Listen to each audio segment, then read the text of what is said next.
So the first part is on creating a schedule, making a morning routine, making a schedule. So there are some things right there y'all can go back and look at. So I'll scroll down. The first one is have an anchor, and I don't mean Jesus. So what does it feel like? What makes it feel like a Monday to you? What makes it feel like a Tuesday to you? So there are different things that make it feel like certain days to us. So maybe it's, every Tuesday and Thursday you have an engineering class early in the morning, or maybe on Wednesday nights you go to church. And a lot of those things, most of those things have all been taken away from us. And so it can kind of just feel like we're losing track of days. So as much as you can, try to replicate those anchors of, if you always do something on a Monday, keep doing that thing on a Monday. One of the best ways you can do this is to study for your classes during that class time. So if you had an engineering class every Monday, Wednesday, Friday at 9 o'clock, keep studying for that engineering class Monday, Wednesday, Friday at 9 o'clock. Your morning routine can also be a good anchor. It just kind of grounds you for your day. I recommend not sleeping past 9 a.m. I was talking to a student this past week and she said that's Saturday territory. So if you're sleeping in during the week, it'll start to make you feel like it's the weekend and then you lose track of your days more. So try to treat the weekdays like weekdays. Have an anchor and figure out those things for yourself. The second one is, if it's worth doing poorly. Yes, you read that correctly. So I'll give you a couple of examples. If you're in a funk and you don't want to get up and take a shower, just get up and change your clothes. If doing a whole workout seems daunting, just get up and walk around the block. Maybe you don't want to go the full mile, go half the mile. Just because you're having trouble doing something, don't eliminate it completely. Something is better than nothing. So if it's worth doing poorly. And y'all can stop me if y'all have questions. Number 3 is have transitions. So if you're sitting on the couch doing your schoolwork and then you close your books and you just continue sitting there, you haven't really signaled to yourself that you're going to be doing something else now. So when you're done with your schoolwork, don't just close your books and continue to sit on the couch. Get up, go for a walk, work out, eat lunch, do something to remind yourself you're switching modes. You can't be in work mode or school mode all day long. You're going to get burnt out and be unproductive. So have some transitions. So I like to work in the morning, have lunch, and then switch to something else that I need to do. Or I'll work in the afternoon and then get up and go for a run and then come back to my house. And whenever I get back, I'm like, I'm not working anymore. I'm home for the evening and I'm going to enjoy my evening. So have transitions to remind yourself that you're switching modes.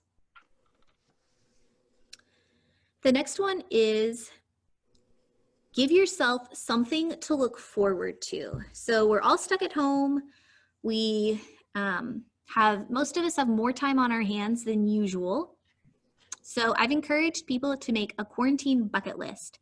So this is something that you want to learn, enjoy, or accomplish while you're at home for the next month. So I've been working during the day, and then I'll go for a run in the evening. And when I get home, I'm done with work. And my evening is for the fun things that I want to do over the next month. So this could be, different movies you want to watch with your family, learning a new instrument, calling a friend, reading a book. But give yourself something to look forward to. Don't just feel like you have to work all day and then the next day you work all day and then the next day you work all day. I've heard several people say it just feels like Groundhog Day. We just live the same day over and over. But have something fun to look forward to in the evenings. Number 5, do y'all have any questions so far? Okay. Number 5 is give yourself and others a lot of grace.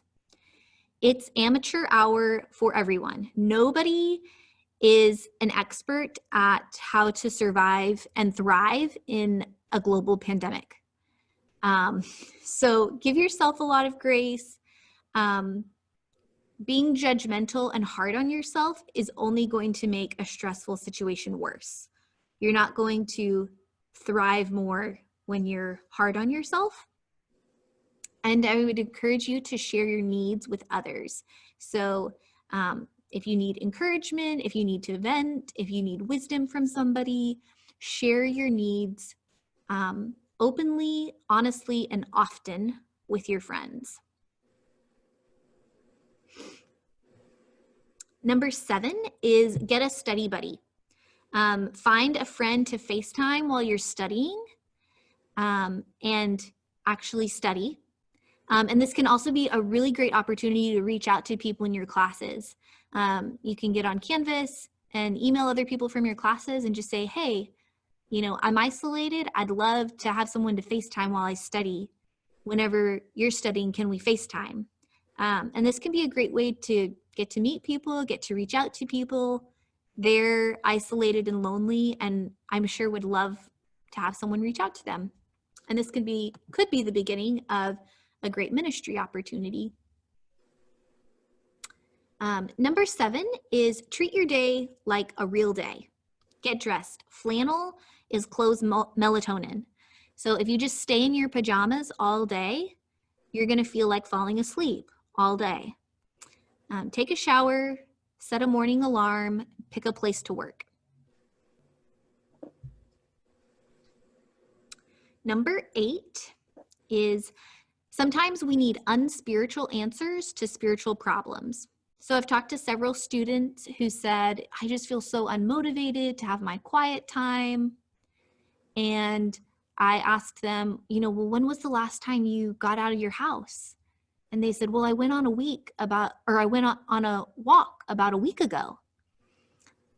So I would just encourage you, if you're having trouble sitting down and reading your Bible, get up, go for a walk, you know, pray and walk around your neighborhood. So much of what's normal has been taken from us. And so try to give yourself some normalcy. Call a friend, go for a walk, get some exercise, and then come back and have your quiet time. But again, this goes back to avoiding self-judgment. Try to not be so hard on yourself right now. Number 9 is eliminate distractions. So before you go to bed or while you study, put your phone on airplane mode. A lot of times I can just instinctively pick up my phone in the morning and get on social media. But what's helpful is if I put my phone on airplane mode, because then I have to be intentional about turning that off. Or I'll do this while I'm studying or working. Not getting texts makes things a lot easier to focus, and nobody's doing anything anyways, so you're not going to miss out on much.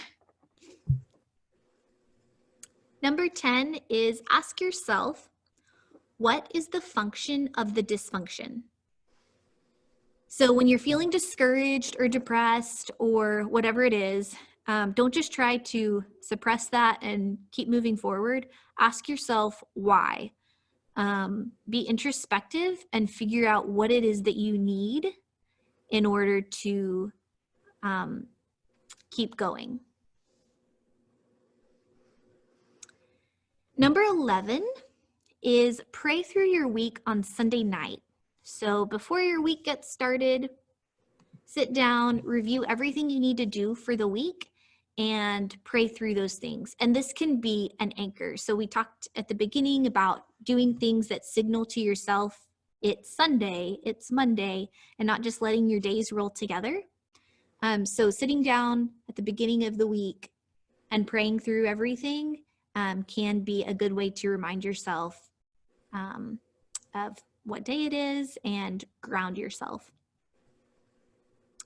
The last one is enjoy your holiday or quarantine. The next month is going to go by one way or another. Make it one of the best months. 6 months from now, you're going to wish for a day at home. So try to make the most of it now. And when we look back, so many times we think like, oh, like the last month went by so fast. But looking forward, it looks like it's going to be a long time. But a month or 2 months from now, we're going to say, oh my gosh, like that felt like forever, but it went by so fast. So make the most of it, enjoy it while it's here. It's here now, we can't do anything about it, and it's going to be gone pretty soon. So I would encourage you to make the most of it.